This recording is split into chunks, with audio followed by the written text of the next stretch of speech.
বিজ্ঞানের কোনো বড় পরীক্ষার আগে আমাদের সবারই মনে একটা প্রশ্ন আসে, তাই না? যে এত এত তথ্য, এত সূত্র কিভাবে মনে রাখব? আজকের এই আলোচনায় আমরা ঠিক এই সমস্যাটারই একটা সমাধান খুঁজব। এমন একটা সায়েন্টিফিক কৌশল নিয়ে কথা বলবো, যা শুধু তথ্য মনে রাখতেই না, বরং বিষয়টাকে আরও গভীরভাবে বুঝতেও সাহায্য করবে।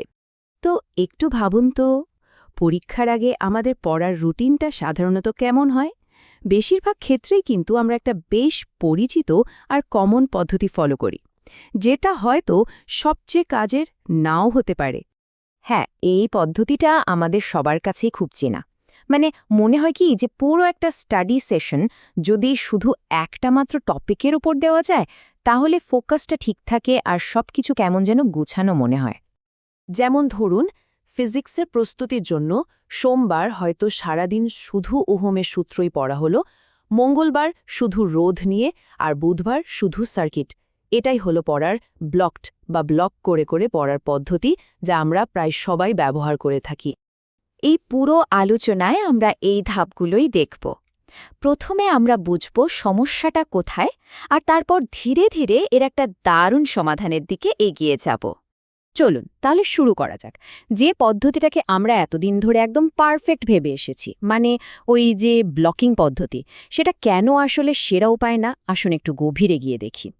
এই ব্লকিং শব্দটা কিন্তু আমরা আগের স্যাম্পল রুটিনেই দেখে এসেছি। সোজা কথায় একটা সেশনে একটাই টপিক, আর কিচ্ছু না।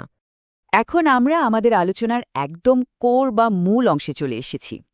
ব্লকিংয়ের একটা খুবই শক্তিশালী বিকল্প আছে, যার নাম ইন্টারলিভিং। ব্যাপারটা আমাদের স্বাভাবিক ধারণার চেয়ে একটু অন্যরকম, কিন্তু গবেষণায় দেখা গেছে এটাই অনেক বেশি কার্যকর। ইন্টারলিভিং মানে হলো বিষয়গুলোকে আলাদা আলাদা ব্লকে না রেখে বরং একসাথে মিশিয়ে পড়া। ব্লকিংয়ের সাথে এর মূল পার্থক্যটা কিন্তু এখানেই। আচ্ছা, এই স্লাইডটা কিন্তু খুব ইন্টারেস্টিং। এখানে দুটো পদ্ধতিকে একেবারে পাশাপাশি দেখানো হয়েছে, আর এখানেই কিন্তু আসল খেলাটা বোঝা যায়। দেখুন, যখন আমরা ব্লকিং পদ্ধতিতে পড়ি তখন বেশ আরাম লাগে, তাই না? মনে হয় যেন বাহ, কি তাড়াতাড়ি এগিয়ে যাচ্ছি। কিন্তু অন্যদিকে ইন্টারলিভিং একটু বেশি চ্যালেঞ্জিং লাগে, একটু কঠিন মনে হতে পারে। কিন্তু আসল কথা হলো, গবেষণায় দেখা গেছে লম্বা সময় ধরে কিছু মনে রাখতে হলে এই ইন্টারলিভিংয়ে কিন্তু সেরা। আর এটা কিন্তু কোনো মন গড়া কথা না, এটা একেবারে গবেষণায় প্রমাণ হওয়া একটা ব্যাপার। লম্বা সময় ধরে তথ্য বা কোনো স্কিল মনে রাখার ক্ষেত্রে ইন্টারলিভিং পদ্ধতি নিঃসন্দেহে অনেক এগিয়ে। তো থিওরি তো অনেক হলো, এবার চলুন দেখি বাস্তবে কিভাবে নিজের জন্য একটা কার্যকর ইন্টারলিভড পড়ার রুটিন বানানো যায়। স্ক্রিনে যে স্যাম্পল রুটিনটা দেখা যাচ্ছে ওটা একটু খেয়াল করুন। ইন্টারলিভিং বাস্তবে ঠিক এই রকম দেখতে হয়। এখানে দেখুন, প্রতিদিন বিভিন্ন সাবজেক্ট মিলিয়ে পড়া হচ্ছে।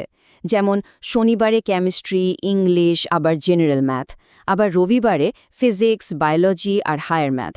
এভাবে একটা সাবজেক্টের ব্লক ভেঙে বিভিন্ন সাবজেক্টের মধ্যে সুইচ করতে হয়। শুধু রুটিন বানালেই তো হবে না, তাই না? এই ইন্টারলিভিং পদ্ধতিটাকে আরও মজবুত করার জন্য দুটো অসাধারণ টুলস আছে, যা আমরা ব্যবহার করতে পারি। আমাদের প্রথম টুলটা হলো ফ্ল্যাশ কার্ড। ইন্টারলিভিংয়ের জন্য একটা জিনিস খুব দরকার, যাকে বলে অ্যাক্টিভ রিকল বা সক্রিয়ভাবে তথ্য মনে করার চেষ্টা। আর এই অনুশীলনের জন্য ফ্ল্যাশ কার্ডের কোনো তুলনাই হয় না। ফ্ল্যাশ কার্ড ব্যবহারের একটা খুব সহজ পদ্ধতি এখানে দেওয়া আছে। আমরা যদি সেই ফিজিক্সের উদাহরণগুলোতেই ফিরে যাই, তাহলে ওহমের সূত্র, রোধ আর সার্কিটের জন্য আলাদা আলাদা ফ্ল্যাশ কার্ড বানিয়ে সেগুলোকে একসাথে মিশিয়ে ফেলুন। এরপর শাফেল করে এলোমেলোভাবে নিজেকে প্রশ্ন করুন। এতে কি হবে? আপনার মস্তিষ্ককে এক টপিক থেকে আরেক টপিকে দ্রুত জাম্প করতে হবে, যা শেখার জন্য দারুণ কার্যকর। আমাদের দ্বিতীয় টুলটি হল মাইন্ড ম্যাপ। পরীক্ষার আগে ইন্টারলিভিং পদ্ধতিতে পড়া বিভিন্ন কনসেপ্টকে এক জায়গায় আনতে এবং তাদের মধ্যে কানেকশন তৈরি করতে মাইন্ড ম্যাপের জুড়ি নেই। মাইন্ড ম্যাপের সুবিধাগুলো সত্যিই অসাধারণ। এটা শুধু তথ্য মনে রাখার একটা টুল না, বরং এটা বিভিন্ন আইডিয়ার মধ্যে একটা গভীর সম্পর্ক তৈরি করতে সাহায্য করে। আর এটাই তো আসল জ্ঞান, তাই না?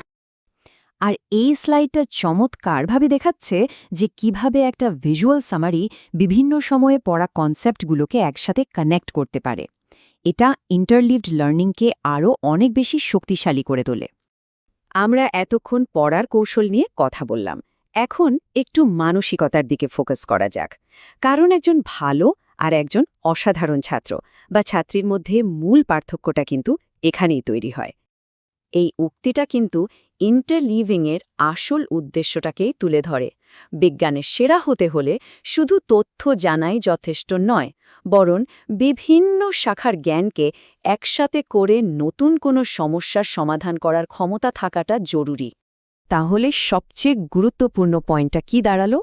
এই পড়ার পদ্ধতিটা শুধু একটা কৌশল না, এটা আসলে বিজ্ঞানের সেরা হওয়ার জন্য যে মানসিক দক্ষতা আর চিন্তার স্বচ্ছতা দরকার, ঠিক সেটাই তৈরি করে দেয়। তাহলে একদম শেষে এসে চলুন একটা প্রশ্ন নিয়ে ভাবা যাক। আমাদের পড়ার আসল উদ্দেশ্যটা কি হওয়া উচিত? শুধু পরীক্ষার জন্য মুখস্থ করা, নাকি একটা বিষয়কে সত্যি সত্যি ভেতর থেকে বোঝা? এই একটা প্রশ্নই কিন্তু আমাদের পড়াশোনার প্রতি পুরো দৃষ্টিভঙ্গিটা বদলে দিতে পারে।